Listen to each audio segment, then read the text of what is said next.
Hi, my name's Walter, and I have a question in regard to starting up a company, getting a board of advisors together. I mean, I don't know if you had sports marketing background, but I can imagine when you started Stubhub that was an issue that you faced. And also advice from VCs. Did you ever bring on an investor because you thought that they could add something to your wealth of knowledge or add something to your company? Sure. So one is sort of getting advisors, and two is a question about VCs generally. So on the advisor point, I think that's a really good point. If you're coming up with an idea, the first thing you should do is, first of all, it's very hard if you haven't worked in an industry, just whiteboard something that sounds really reasonable to you. And you have to balance, again, like we did with Fred Rosen. Some of these people have entrenched thinking, but at least they know the nuts and bolts of how things are going on.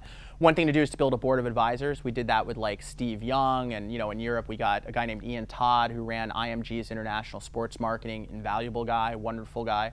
So you can build a board of advisors. The other great thing about a board of advisors is someone once made the statement, which was actually a business school instructor, which was a good one. He was a practitioner, and he said, if you want advice, ask for money, and if you want money, ask for advice. So basically, if you go to someone and say, can you give me advice? I'd really love to be on your board of advisors. You're so brilliant. I really just want to hear what you have to say. Can you help poor little me? You're much more likely to get an affirmative response. They might say no, but they'll feel really bad. If you go to them and say, I want money.